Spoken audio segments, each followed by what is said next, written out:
사랑과 은혜가 풍성하신 아버지 하나님, 오늘도 3일 저녁을 거룩하게 지킬 수 있도록 인도하여 주시고 이 시간에 저들의 마음속에 주님의 은혜를 사모하는 마음이 있게 하심을 감사합니다. 주님 앞에 나와 말씀 앞에 앉으면서 다시 한번 저들을 향하신 하나님의 그 크신 사랑을 기억합니다.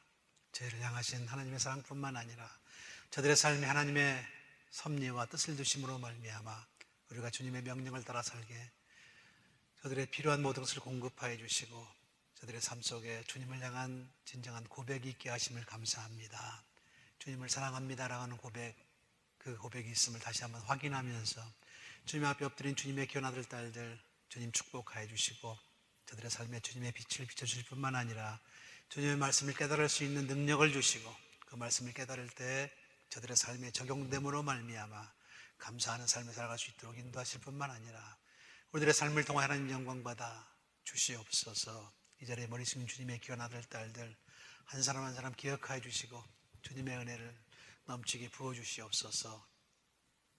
이 자리를 사모하지만 또 여러 가지 세상의 여러 가지 문제로 인해 나오지 못한 자들은 주께서 기억하시고 그들을 불쌍히 여기시며 그들이 저희와 함께 동참하여 주님의 나라의 확장에 힘쓰는 자를 될 수 있도록 인도하여 주시고 주님의 교회로서 함께 성장할 수 있도록 하나님 복 내려 주시옵소서.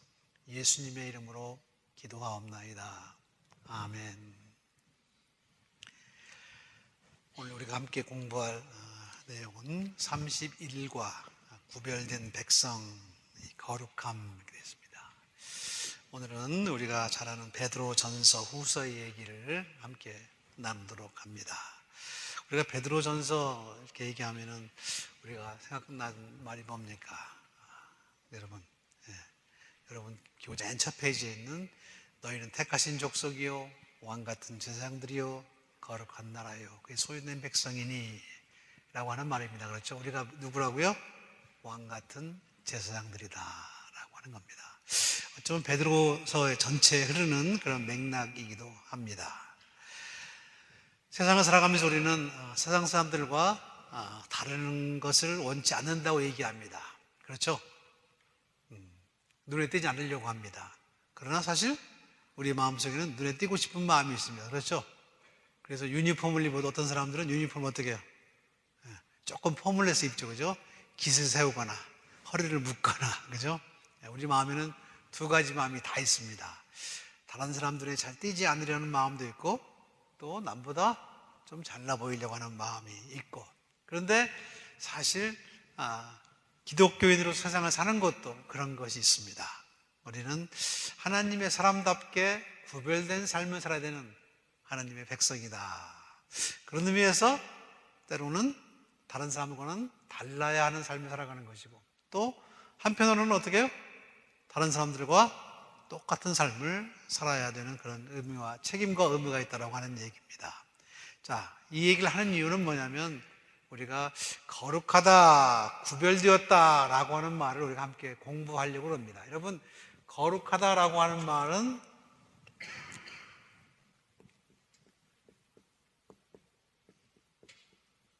원래는 무슨 뜻이냐면은 분리해 놓았다, 구별해 두었다라고 하는 말입니다. 구별해 두었다. 영어로는 set apart란 말을 씁니다. set apart. 우리가 거룩하다는 말은 holy라는 말을 쓰죠. holy라는 말을 쓰고 원래 뜻은 set apart라고 하는 얘기입니다. 거룩하다라고 하는 것은 그 자체가 깨끗하다거나 그 자체가 남과 다르다라고 하는 것이 아니고 똑같은 것들에서 구별되었다라고 하는 얘기입니다. 뭐를 위해서? 뭐를 위해서? 하나님을 위해서. 하나님을 위해서 따로 떼어놓은 것을 거룩하다 그렇게 얘기를 합니다. 그것 자체가 무슨 특별한 것이 있는 것이 아니고 구별해 놓았기 때문에. 자, 여기서 여러분들이 우리가 기억해야 될 것이 있습니다. 우리가 구별된 거룩한 백성이라고 하는 것도 마찬가지입니다. 홀리라고 하는 말을 비슷하게 세인트라고 하는 말이 있습니다. 영어로 세인트. 한국말은 뭐죠? 성도라고 얘기해요. 성도. 누가 성도예요? 우리가 성도입니다. 그죠? 우리가 성도예요. 왜? 하나님의 백성으로서 세상 가운데서 불림을 받았어요. 그래서 따로 우리를 떼어두었기 때문에 성도입니다. 그 성도는 원래 다른 사람과 하나도 다른 점이 없어요. 그런데 교회 오니까 세상하고 똑같더라. 그거 맞아요. 맞는 말이에요. 똑같은 사람이에요. 근데 이 사람들은 뭘 위해서? 하나님을 위해서 따로 떼어놓기 때문에 우리가 거룩한 겁니다. 그렇죠? 우리가 같은 돈을 가지고 있어도 내가 쓰는 돈 말고 하나님 앞에 두기 위해서 따로 떼어놓은 돈. 저희 집에 예를 들면 우리 어머니는 제가 월급을 타다가 이렇게 갖다 드리면은 그 중에 11조로 딱 떼어가지고 그것도 은행 가가지고 받고 와요. 새 돈으로 바꿔가지고 새 봉투에 넣어가지고 성경책에 딱 집어넣습니다. 왜? 11조 드릴 거니까. 그거는 거룩한 거예요. 왜? 따로 떼어놓았기 때문에. 나머지 돈은 어떻게 해요? 주머니에서 꾸깃꾸깃 들어있습니다. 지갑도 안 가지고 다니시기 때문에. 그냥 여기서 빼서 쓰는 돈이고, 그거는 빳빳한 돈을 은행에 가서 꼭 바꿔가지고 은행 직원이 저희 형님 친구였기 때문에 옛날 가면 바꿔줍니다. 그래서 그걸 빳빳한 돈으로 해가지고 빳빳한 봉투에 딱 써가지고 넣어놨어요. 그게 사실은 거룩한 거예요. 딴 게 아니고. 그러니까 여러분이 거룩하다, 거룩하지 않다를 구별하는 그 선은 깨끗하거나 온전하거나 완전하기 때문이 아니라 어떤 특별한 목적을 위해서, 특별히 하나님을 위해서 따로 떼어놓은 것이 거룩한 겁니다. 별거 없어요, 별거. 자, 그래서 여러분 가끔 우리는 거룩이라고 하는 말을 잘못 사용할 때가 있습니다. 그래서 성경책도 이렇게 안 들고 이렇게 들고, 그죠? 옆에다 끼고 목에다 힘 딱 주고 교회 딱 들어오면 어떻게 해요? 그냥 앉아가지고 기도를 쫙 하고 그렇게 시작하는 사람을 거룩하다고 생각합니다. 그게 거룩한 겁니까? 네, 거룩할 수도 있고 거룩하지 않을 수도 있습니다. 그것이 만약에 다른 사람한테 보이기 위한 거면 하나도 거룩한 게 아니에요. 사람한테 보이는 거니까. 그러나 스스로 내 자신을 구별하는 것이라고 한다면 그거는 거룩한 겁니다. 자, 거룩한 것은 여러분 절대로 혼동하지 말기 바랍니다. 세상을 살아가다가도 내가 다른 사람과는 달리 내가 하나님의 사람이지라고 얘기하면서 어떤 일에 노라고 대답하면 그 사람은 거룩한 거예요. 어떤 일에는 예스라고 대답하는 거예요. 그죠? 노와 예스를 잘하는 사람이 거룩한 사람입니다. 그래서 여러분들이 그런 책 제목도 있잖아. 노 할 줄 아는 크리스천. 굉장히 중요합니다. 왜요? 세상 일에 전부 예스라고 하면 어떻게 해요? 세상 사람이죠. 그러나 자기 스스로를 구별하면서 내가 하나님께 속한 사람이기 때문에 나는 그건 도저히 할 수 없다. 그래서 노라고 대답할 때 그 사람은 그때 거룩하게 된다라고 하는 그런 얘기예요. 세상을 맨날 따라 살다가 세상 사람들이 한다고 가끔 그런 얘기 하죠. 우리가 경찰에 잡히면 뭐라고 얘기합니까? 스피딩 하다가 재수 없어서 잡혔다라고 얘기해요. 재수 없어서. 그렇죠? 재수. 딴 사람도 다 하는데 나도. 그런데 우리 기독교인들은 자기가 실수를 했으면 어떻게 해야 돼요? I did it. I deserve ticket. 이렇게 얘기해야 돼요. 내가 티켓 받을 만큼 스피딩을 했습니다라고 대답을 해야죠. 정직하게. 아니면 아닌 거고. 그렇지만 했다고 그러면 왜 딴 사람 안 잡고 나만 잡습니까? 그런 말을 하면 안 된다라고 하는 그런 얘기예요. 이게 거룩하냐 거룩하지 않느냐라고 하는 겁니다. 우리는 잡히면 그렇습니다. 나만 먹은지 아십니까? 딴 사람은 다 먹었습니다. 저놈들은 나보다 더 먹었습니다. 아니에요. 우리는 잘못하다가 들키면 어떻게 해요? 내가 죄인입니다 라고 얘기할 수 있어야 돼요. 그것이 세상을 향해서 때로는 예스도 하고 어떤 노도 할 수 있다라고 하는 그런 얘기입니다. 제가 이 말을 하는 이유는 옛날에는 저 사람이 예수 믿는 사람이 크리스찬이라고 한다면은 그 사람은 보증수표였어요. 보증수표. 보증수표 여러분 알죠? 뭔 말인지. 개런티가 되는 사람이었더라고 하는 얘기예요. 돈을 빌릴 때, 은행에서 돈을 빌릴 때, 미국의 초창기만 해도 그랬답니다. 돈을 빌릴 때 저 사람 교회 다니는 사람이고 예수 믿는 사람이야 그러면 아무것도 담보를 안 잡고 돈을 빌려줬더라고 하는 얘기예요. 근데 요즘 어떻습니까? 예수 믿는 사람이라고 돈 빌려줘요?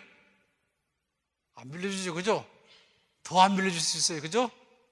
여러분 여러분 놀라지 마시기 바랍니다. 한국의 기독교 인구 얼마죠? 18%에서 20% 정도 된다고 그러면 다 합쳐가지고 캐톨릭하고 우리 개신교하고 감옥에 있는 죄인들을 종교를 찾아오면 40%라 40% 기독교인이. 그 중에 80%는 사기죄로 들어온 사람이 많다네. 사기죄. 믿을 수 있어요 없어요 이제 기독교인들을. 가끔 그럽니다. 그죠? 왜 자꾸 싸우냐고. 여기가 교회냐고. 이제는 보증수표가 아니라 뭐가 됐어요? 세상도 마치 밝게 버려진 소금처럼 밟는 시대가 됐다라고 하는 얘기예요. 그렇죠? 이제 왜 그렇게 됐느냐? 왜 그렇게 됐느냐? 뭐 그것은 우리가 그런 말을 많이 하기 때문이기도 하고 사람들의 기대가 기독교에 대해서는 크기 때문이기도 합니다. 사실은 꼭 기독교인이 더 나쁘다. 저한테 물어보면 저는 그래도 기독교인이 낫습니다라고 대답합니다. 제가 목사라서요? 아닙니다. 왜요? 기독교인은 적어도 일주일에 한 번씩 교회에 와서 어떻게 해요? 가슴을 두드리면서 회개하잖아요. 회개 한 번도 안 한 사람보다는 회개하는 사람이 낫기 때문에 저는 그래도 예수 믿는 사람이 낫습니다 라고 대답을 합니다. 왜? 어차피 죄 짓는 건 마찬가지인데 그래도 우리는 가끔 주님 앞에 나와서 가슴도 치고 눈물 돌리고 콧물 흘려가면서 어떻게 해요? 주님 잘못했습니다. 그거 못하더라도 적어도 주여는 하잖아요. 그죠? 자, 오늘 우리가 읽은 베드로 전후서는 사실은 우리가 기독교인임을 기억하라라고 하는 겁니다. 딴 게 아니고 우리는 하나님을 위해서 하나님의 이름을 위해서 구별되었다라고 하는 사실을 기억하라라고 하는 거예요. 그 기억에 가장 중요한 게 뭐냐? 우리는 세례받았다라고 해요. 세례. 자, 우리가 세례를 누구의 이름으로 받죠? 하나님 아버지와 아들 예수 그리스도와 성령으로 더불어 세례를 받습니다. 자, 원래 베드로 전서 후서는 세례 받는 사람들을 가르치는 학습서였을 것이다. 또는 세례 받는 자들에게 주는 설교였을 것이다 라고 신학자들은 말합니다. 그러면서 우리들에게 뭘 얘기하냐면 세례 받은 너희는 이제부터는 어떻게 해요? 세상과 구별되어야 된다라고 그렇게 계속 강조를 하고 있습니다. 자, 세례는 보통은 침례교회 가면 침례라고 얘기하죠. 그죠? 침례라고 하는 말은 물에 잠겼다라고 하는 말입니다. 그죠? 세례라고 하는 말은 씻었다라고 하는 말이고. 그죠? 그래서 이제 문제는 이제 그러면 어떤 게 맞느냐? 원래는 뭐 예수님은 침례였죠. 그죠? 왜요? 왜 침례였어요? 물에 들어갔다 나왔으니까 요단강 물에. 그래서 여러분들 침례교회 가면은 욕조 뒤에다 놓고 밖에서는 안 보이지만 물에다 탁 집었다 넣잖아요. 그래서 성경도 전부 세례라고 하는 말을 침례로 바꿔서 읽잖아요. 그죠? 침례교회에서는. 근데 이제 문제는 뭐냐면 그 당시에 거기에 요단강 말고는 물이 없었어요. 별로. 나중에 초대교회 그 어떤 서적에 가서 보면은 물을 얼마큼 사용해야 될지를 이유하는데 물은 적어도 3방울 이상을 사용해야 된다. 자, 그런 사람들한테 침례를 얘기하면 되겠어요? 안 되겠어요? 안 되겠죠. 그거는 똑똑똑 3방울. 물이 귀하기 때문에. 그래서 그것도 잘 안 쓰기 때문에 적어도 3방울은 떠트려야 된다라고 하는 것이 초대교회 기록에 나와 있습니다. 그만큼 물이 귀했어요. 그러니까 사실은 세례냐 침례냐가 중요한 것이 아니라 사실은 그것이 뭘 뜻하느냐라고 하는 겁니다. 야, 내가 세례를 받았다라고 하는 말은 과연 무엇을 뜻합니까? 그것은 내가 누구한테 속해 있는가라고 하는 것과 내가 속해 있는 단체가 뭐 하는 것인가라고 하는 것과 그리고 우리가 무엇을 해야 될 것인가를 안다라고 하는 겁니다. 그것은 바로 기독교인이 어떤 태도를 가지고 세상을 살아야 될 것을 안다는 것과 똑같습니다. 그래서 세례라고 하는 것은 보통 영어로는 Initiation Act라고 얘기합니다. Initiation이라고 하면 시작하는 예식이에요. 그래서 여러분 세례는 예배 때도 언제예요?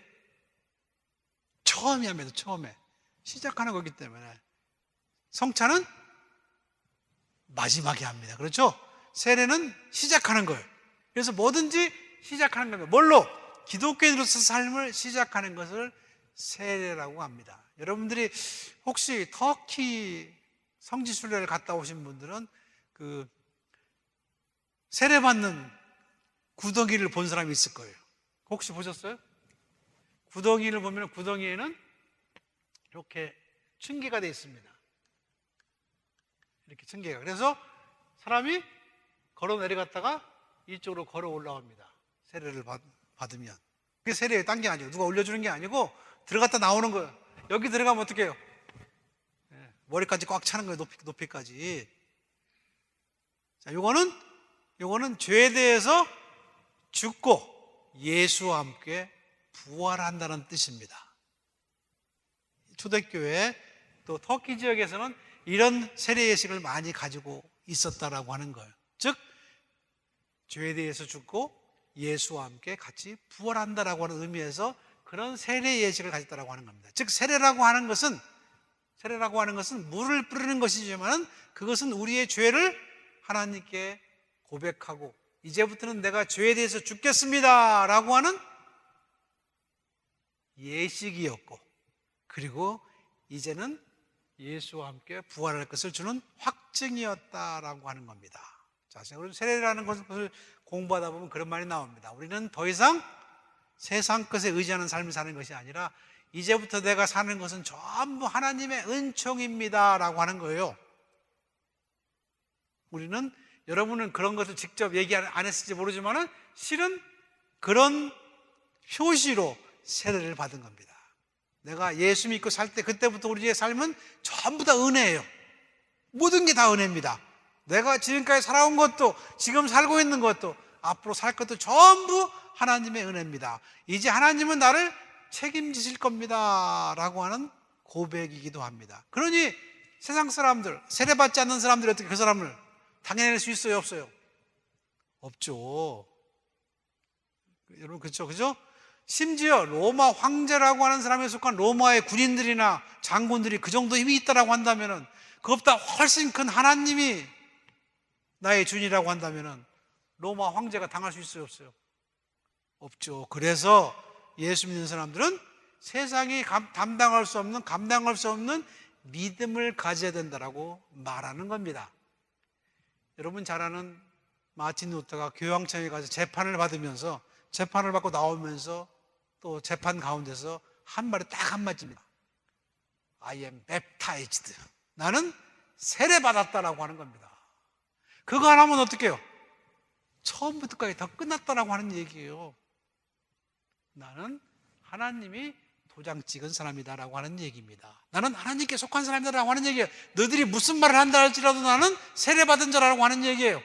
나를 이제 지배하고 나를 이끌고 나로 하여금 예스 노를 하게 만드는 분은 누구라고요? 하나님밖에 없다라고 하는 얘기예요. 네가 아무리 나한테 뭘 해봤자 I'm baptized. 자, 그런데 우리는 그 세례를 때로 너무 우습게 합니다. 그러죠? 마치 세례 안 받은 것처럼, 뭘 모르고 받았다는 것처럼. 그러나 세례는 그만큼 심각한 것이었어요. 옛날에 세례를 받는 것은 죽음을 무릅쓰는 것이었다라고 하는, 지금은 그냥 세례 대충 받고 그러지만은 세례는 원래 그런 거였어요. 그만큼 심각한 자기 자신의 헌신의 표시로 세례를 받았다라고 하는 그런 것을 여러분이 기억하시기 바랍니다. 세례라고 하는 것에 또 한 가지 등장하는 단체가 있는데 그것이 바로 교회라고 하는 거예요. 교회. 자, 우리는 가끔 교회에서 무슨 말 하냐면 교회가 뭐 이래 그런 말을 합니다. 그러나 여러분이 세례받았다라고 하는 사실을 정말 마음속 뼛속으로 느낀다고 한다면 그 말이 얼마나 하나님을 모독하는 말인지 여러분 기억하기 바랍니다. 절대로 우리 이빌시역 교회 교회는 앞으로 절대로 교회가 뭐 이래 그런 말을 입에 담지 말기를 바랍니다. 이 말은 예수님을 모독하는 말이에요. 왜요? 교회라고 하는 것은 주께서 핏값을 주고 산 거예요. 비록 그 중에 몇몇 사람이 교회답지 않은 행동을 하더라도 어떻게 해요? 그 사람도 그리스도의 피로 사신 사람이라고 하는 얘기예요. 예수 그리스도 이름으로 세례받았다라고 하는 얘기. 그 사람도 하나님의 역사에 중요한 일꾼이라고 하는 거예요. 우리가 감히 어떻게 해요? 하나님이 택하신 자를 마음으로 저주하거나 그들을 욕할 수 있느냐라고 하는 얘기예요. 절대 여러분, 교회가 뭐 이래? 교회 따라갈 거 아니면 그런 말 절대 하지 말기 바랍니다. 그런 사람들이 교회에서는 제일 쌍스러운 사람이에요. 제가 아는 여러분의 입술은 절대로 교회가 뭐 이래 이런 말 하지 말기 바랍니다. 우리가 교회예요. 우리가 교회. 그 교회가 깨끗해서가 아니에요. 그 교회가 다른 단체보다 나아서가 아니에요. 물론 낫고 깨끗하면 훨씬 좋습니다. 그렇죠? 그러나 그렇지 않다 하더라도 그들을 누가 택하였어요? 하나님이 택했다라고 하는 거예요. 하나님이 인치셨다라고 하는 얘기예요. 하나님이 저들을 통해서 어떻게 해요? 역사하실 것이라고 하는 얘기입니다. 감히 우리가 어떻게 하나님의 택하심을 부정하거나 그것을 저주할 수 있습니까? 우린 그런 권리 없어요. 사실은 미안하지만. 그러니 여러분이 교회라는 생각을 생각하면서 절대로 교회를 향한 저주, 교인들을 향한 저주, 이건 하지 않아야 됩니다. 아무나 스스로 그렇게 판단하면 안 됩니다. 왜요? 우리가 세례를 받을 때 그때부터 그 사람은 어떻게 해요? 하나님이 사람이라고 하는 거예요. 하나님의 사람이고 하나님의 이름으로 세례를 받았다고 하는 것 자체가 그 사람이 뭐가 있다고 하는 거예요? 존엄성을 가지겠다고 하는 거예요. 세상적으로는 아무리 못나고 아무리 부족하고 아무리 병이 많다 하더라도 세례를 받은 순간 그 사람은 뭐가 됐어요? 하나님의 은총의 도구가 됐다고 하는 얘기예요. 그렇다고 한다면 우리는 더 이상 그 사람에 대해서 왈가왈부할 수 없다고 하는 얘기예요. 이걸 여러분들이 세례를 받으면서 교회에 들어오면서 배웠어야 합니다. 그러나 우리는 너무 안 배우고 그냥 성도가 되고 너무 안 배우고 집사가 되고 권사가 되고 장례가 되고 목사가 돼가지고 어떻게 해요? 말을 함부로 하는데 여러분 여기가 함부로 말할 때가 아니에요. 사실은. 왜? 주님의 이름이 항상 여기에 계시고 주님이 항상 어떻게 해요? 주님의 눈이 여기를 향하겠다고 약속하신 곳이에요. 근데 여기서 감히 주님의 교회를 욕하거나 주님의 삶의 사람을 우리가 욕할 수 있습니까? 할 수 없다라고 하는 거예요. 그런 의미에서 비록 세상적인 것으로는 가치가 적고 문제가 많을지라도 기본적으로 세례를 받은 모든 사람은 어떻게 해요? 교회 안에서 존엄성을 가지게 되고 인정받는다는 사실을 여러분이 꼭 기억하시기 바랍니다. 자, 두 번째, 세례를 받았다라고 하는 말은 이제부터 우리는 세상 가운데서 사는 다른 나라 사람들이다라고 하는 거예요. 자, 그렇죠. 자, 세상에 속한 자가 아니고 세상 가운데 예수 믿는 자에 속한 하나님 나라의 사람들이라고 하는 얘기입니다. 다시 말해서 그 교회 바깥에 나가면 어떻게 해요? 우리와는 다른 가치관을 가지고 다른 옷을 입은, 자, 옷이라고 하는 말이 꼭 의복을 얘기하는 게 아니에요. 다른 가치관을 가진 사람들이 바깥에 살고 있어요. 그들에게 우리는 뭘 해야 돼요? 예수 그리스도를 전하는 자들이 되어야 돼요. 우리가 이렇게 달라지고 우리가 이렇게 사는 것은 누구 때문이다? 바로 예수 그분 때문이다라는 사실을 계속 전해야 된다고 하는 얘기입니다. 그러나 문제는 그 세상이 우리에게 어떻게 해요? 절대로 호락호락하지 않다라고 하는 얘기예요. 우리를 거부하거나 우리를 배척한다라고 하는 겁니다. 마치 예수님을 거부하고 배척한 것처럼 세상과는 우리는 어떻게 해요? 결국 긴장과 대립의 관계밖에 가질 수 없다라고 하는 얘기예요. 근데 우리 가운데는 이것을 전부 너무 능수능란하는 사람이 있어요. 그죠? 교회에서는 정말 잘 믿는 사람처럼 살고 세상에서는 어떻게 해요? 진짜 세상처럼 사는 사람이 있습니다. 그런데 영적으로 그런 사람들을 보면은 꼭 외줄타기를 하는 사람들 같아. 언제 넘어질지 몰라. 언제 넘어질지. 자, 하나를 선택하면 쉬운데 선택하지 못하기 때문에 어떻게 해요? 맨날 줄타기 하는 것처럼 아슬아슬합니다. 아슬아슬해요. 우리의 삶에서도 마찬가지예요. 자, 제가 이제 지난주에 사상자 얘기를 했어요. 사상자. 자, 오늘 성경 공부할 때 누가 올까? 제가 마음에 확신을 가지는 이 사람 분명히 올 거다. 그런 사람이 있는가 하면 이 사람 안 올지도 몰라. 그런 사람이 있어요. 우리는 어떤 사람이어야 돼요? 아니, 하나님의 말씀을 공부하고 예배가 있는데 안 오는 사람들, 이 사람을 어떻게 우리 하나님의 사람을 칠 수 있을까? 개런티 못한다. 그렇다고 한다면 문제가 있는 사람이라고 하는 얘기예요. 자, 하나님의 사람도 마찬가지입니다. 그렇게 중간에서 변두리에서 그 다음에 경계선에서 왔다 갔다 하는 사람은 어떻게 해요? 항상 힘들어요. 힘들어. 그런데 우리는 세상 어디에서나 분명히 우리를 구별할 수 있어야 돼요. 딴 거 하다가도 어떻게 해요? 이날은 내가 하나님의 말씀을 배우고 예배 드리려 때문에 교회 가야 됩니다 라고 해야 된다라고 하는 얘기입니다. 제가 가끔 농담 아니에요. 근데 농담으로 진담으로 얘기를 합니다. 여러분 식구들이 여러분 교회 집으로 놀러 오면 무조건 자기 교회 안 나오는 사람이 있어요. 그것도 직분자들이. 나는 그 사람의 신앙을 리스펙트하기가 참 어려워요, 사실은. 그럼 식구들을 다 데리고 교회 나오면 되지. 그렇게 합니다. 에이, 교회 하루쯤 빠져도 괜찮아. 지가 발론티 해가지고. 누가 그 사람의 신앙을 리스펙트하고 네가 믿는 예수 믿어보자 하겠습니까? 나는 죽어도 주일날은 교회 가야 돼. 그 사람의 신앙, 그거를 사람들이 본받으려고 하지. 에이, 하루쯤 안 가도 돼. 그런 사람을 누가 존경하겠다라고 하는 얘기입니다. 바로 그게 우리가 가져야 할 신앙의 태도예요. 물론 세상 사람들은 우리를 좁다라고 얘기하고 참 못났다, 옹졸하다 그렇게 말할지 모릅니다. 그러나 진짜 옹졸하고 진짜 모자란 사람은 누군지 몰라요. 그렇죠? 정말 중요한 것, 여러분 그것을 놓치면 안 된다라고 하는 얘기입니다. 세상은 우리로 하여금 어떻게 해요?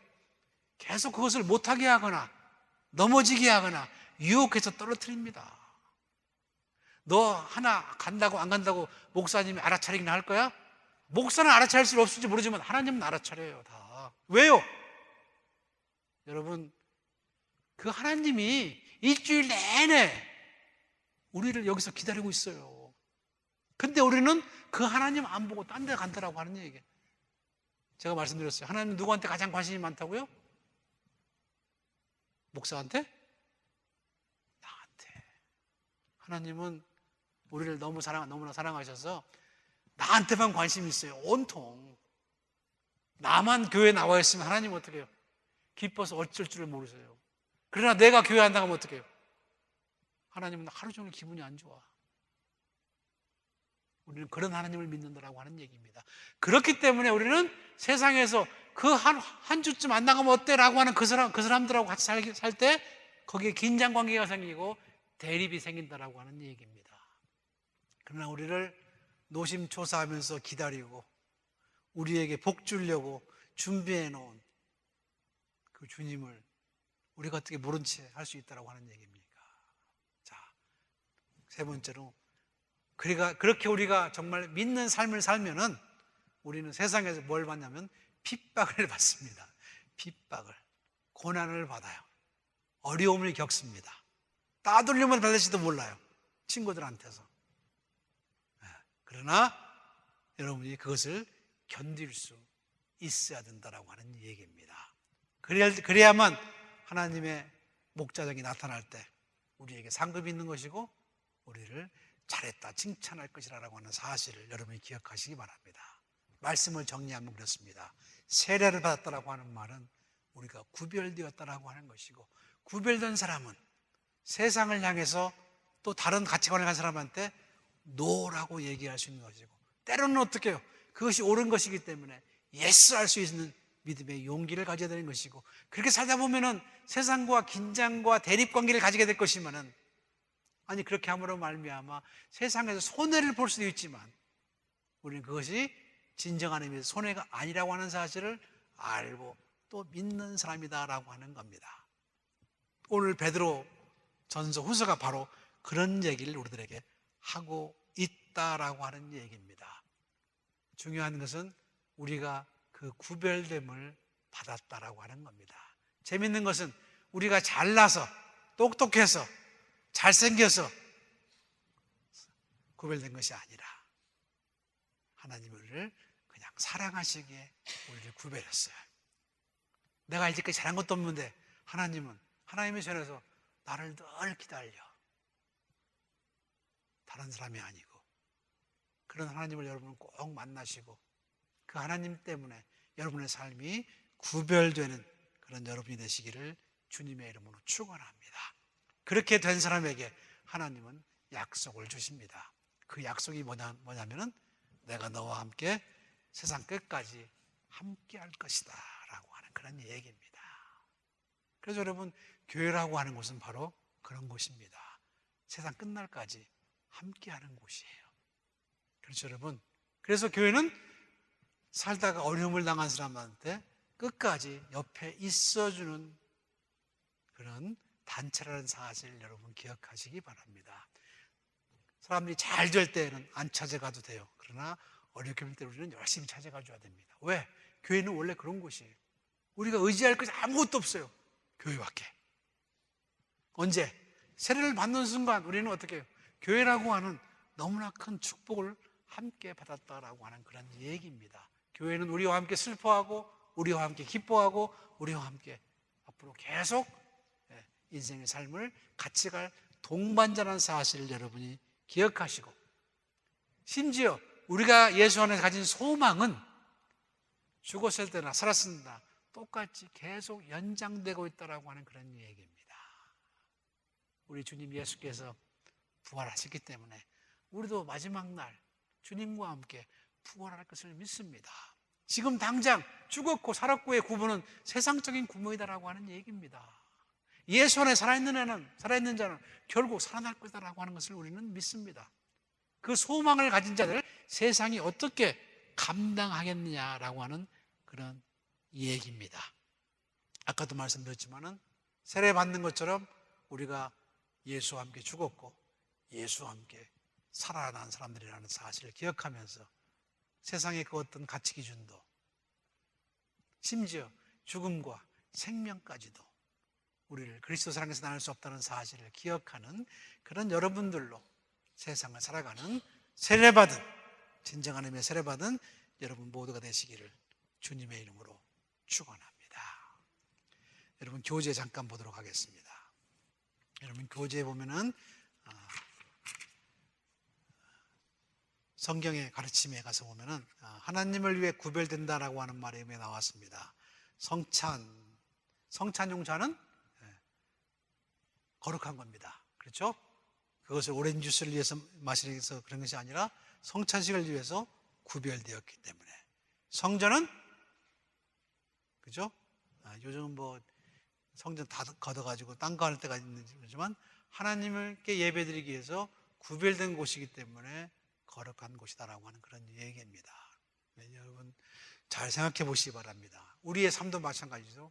우리가 구별되면은 구별된 거룩한 것이 된다는 사실을 기억하시기 바랍니다. 그래서 중요한 말은 우리는 다른 사람과 다르게 특별하게 우리를 만드셨다라고 하는 얘기입니다. 하나님의 선택을 받은 자라고 하는 얘기죠. 그죠?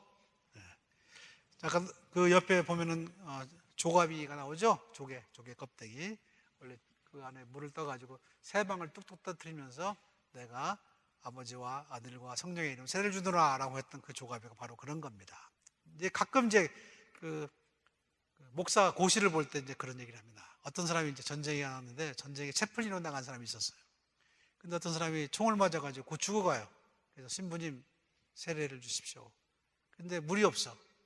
그래가지고 모래로 이렇게 모래를 부어서 세례를 베풀었다. 그 세례가 유효하냐, 유효하지 않느냐 물어봐요. 뭐 유효하지 않다, 유효하다는 말을 여러분 신학적으로 설명을 해야지 어떻게 해요? 통과하는 거예요. 그거 잘 모르겠다 그러면 떨어져요. 그죠?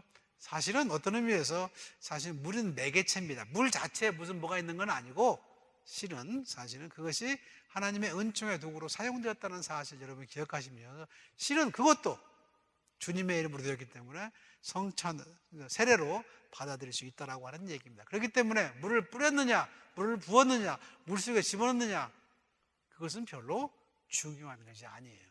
물 자체에 무슨 능력이 있는 것이 아니라 능력은 바로 우리를 구원하시고 우리를 만드시고 우리를 보존하시는 바로 그 하나님 아버지와 아들과 성령의 역사에 따른 사실 여러분이 꼭 기억하시기 바랍니다. 우리하고 다르네?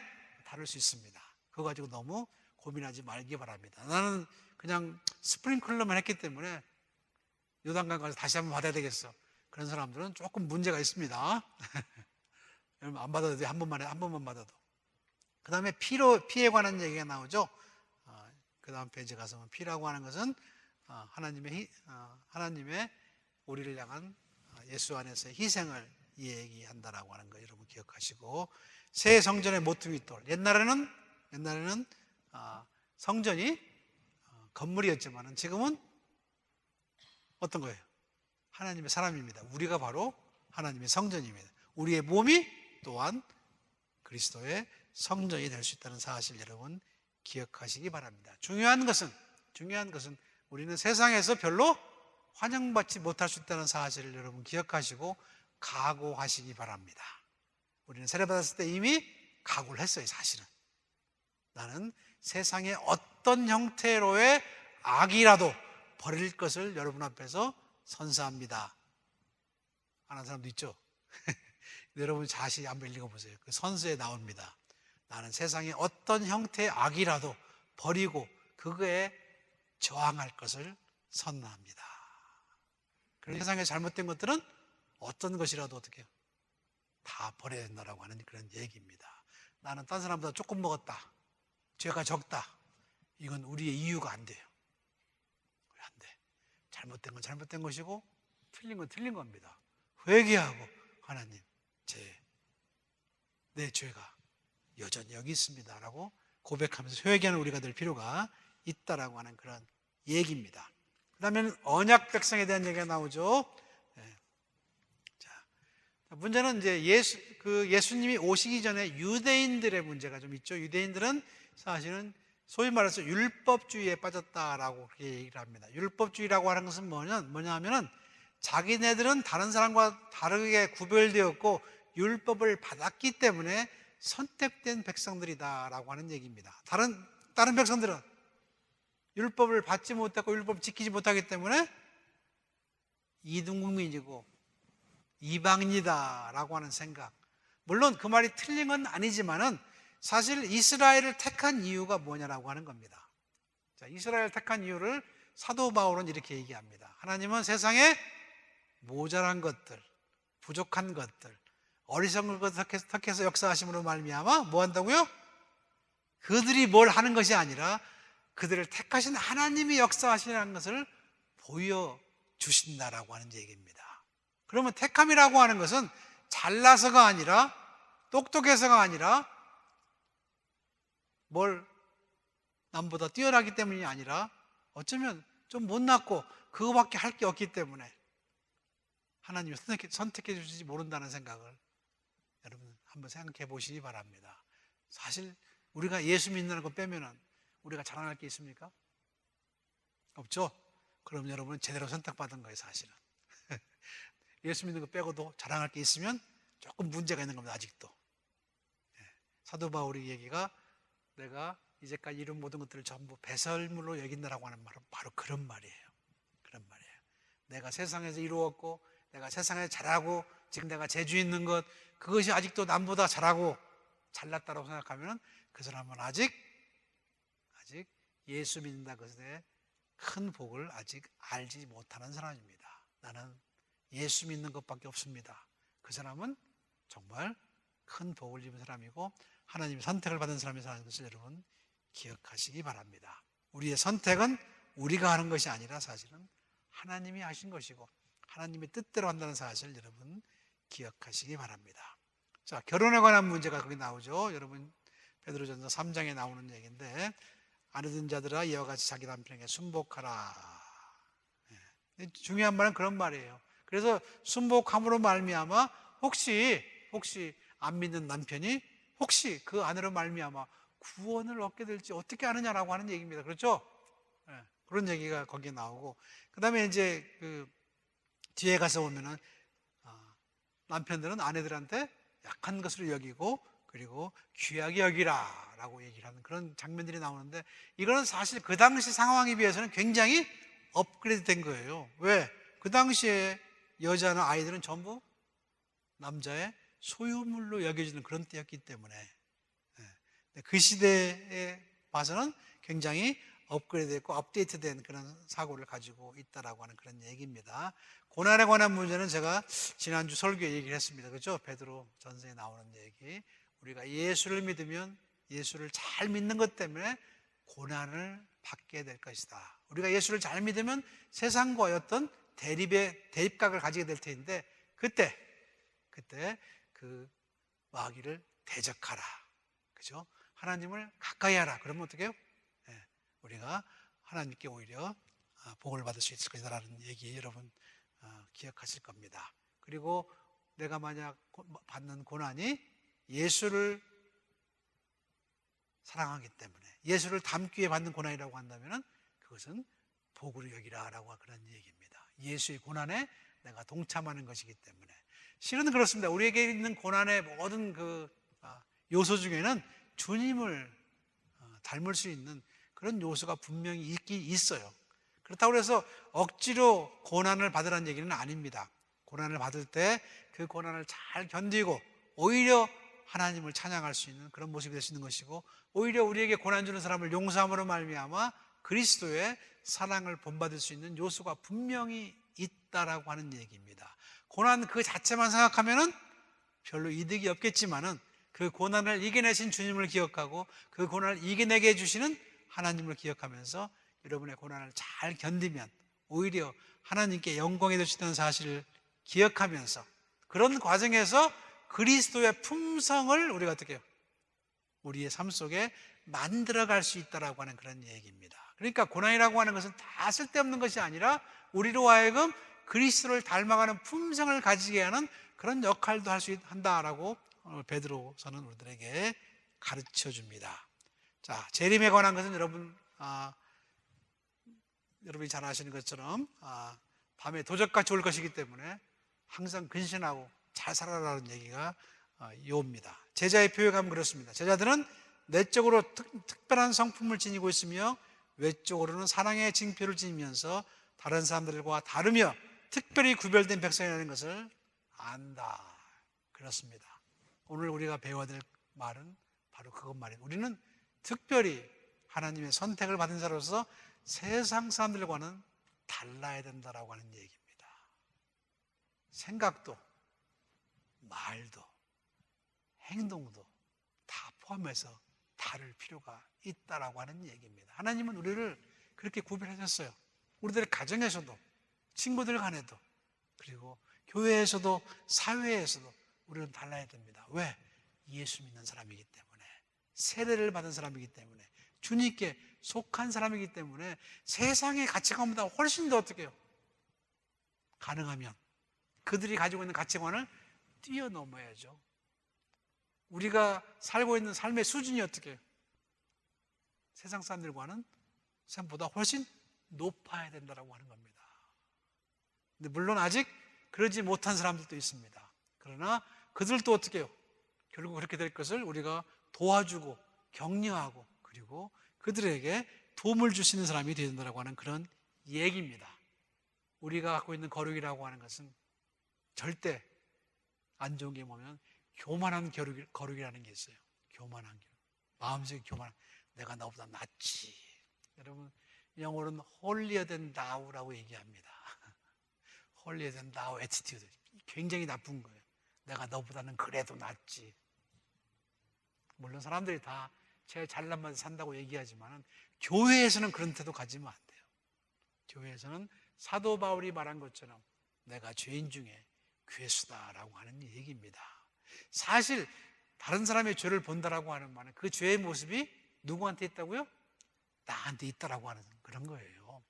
그래서 여러분, 죄가 많이 보이면 많이 보일수록 기도 많이 하시기 바랍니다. 다른 사람의 잘못이 자꾸 보이면 어떻게 해요? 기도 많이 할 필요가 있어요. 왜? 내 안에 그 죄의 모습이 있기 때문에 보이는 거거든요. 물론 경험이 하도 많아서 하도 많이 당해서 뭐 그럴 수도 있습니다. 그러나 그것보다는 우리는 비록 당한다 할지라도 비록 나중에 손해볼지 모르지만 그래도 또 속아주는 그런 품성을 가지고 거룩한 구별된 백성으로 삶을 살아야 된다라고 하는 사실을 기억하시기 바랍니다. 그것이 인내요. 그것이 절제요. 그것이 우리 안에 있는 그리스도의 품성입니다. 한번 생각해 보시기 바랍니다. 예수님은 우리들에게 몇 번이나 속았어요. 수도 없이 속고 계시잖아요. 근데 지금도 우리를 믿어요. 그렇죠, 여러분? 지금도 믿죠. 하나님 잘못했어요. 이건 정말 잘못했다고 생각하는데 예수님 믿어. 그리고 또 잘못 또 해. 수도 없이 우리를 믿어줍니다. 왜요? 사랑하기 때문에. 우리가 자식을 키울 때도 마찬가지죠. 너 엄마 더 이상 안 믿어. 그러면서 믿는 게 부모예요. 그죠? 다시는 안 그러겠지. 주님도 마찬가지입니다. 여러분 기억하시기 바랍니다. 우리는 그렇게 특별한 성품을 가지고 다른 사람을 인내하고 다른 사람을 존경하고 다른 사람에게 어떻게 해요? 크레딧을 주는 그런 일을 하는 거예요. 주님이 마지막까지 가룟 유다에게 크레딧을 준 것처럼 우리도 그럴 수 있어야 됩니다.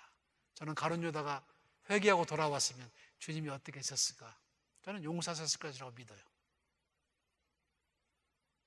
지금도 우리가 돌아서기만 하면 주님은 우리를 용서하신다는 사실을 기억하면서 여러분도 다른 사람의 미래를 미리 점치어가지고 나쁜 놈 그러지 말고 좋게 될 놈으로 믿기 바랍니다.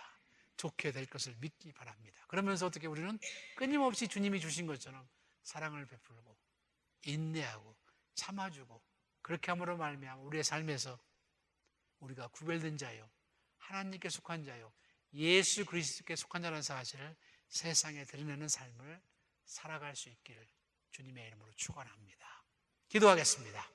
사랑이 많으신 아버지 하나님, 오늘 베드로 전서의 말씀을 통하여 우리가 성별된 세례를 받은 자로서 어떤 태도를 가지고 세상을 살아야 될지를 다시 한번 돌아봤습니다. 저들의 삶에 문제 있음을 다시 한번 고백하면서 주님의 마음을 품기를 원합니다. 주님의 사랑의 마음을 가지기를 원합니다.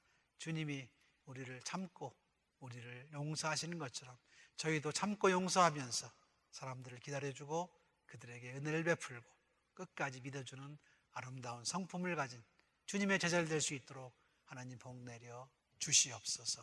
다시 한번 저들의 삶에서 온전히 주님의 사람으로 구별됨으로 말미암아 예스할 때는 예스하고 노할 때는 노하면서 우리가 주님께 속한 자라는 사실을 분명히 드러내는 삶을 살아갈 수 있도록 믿음의 용기를 더하여 주시옵소서. 예수님의 이름으로 기도하옵나이다. 아멘.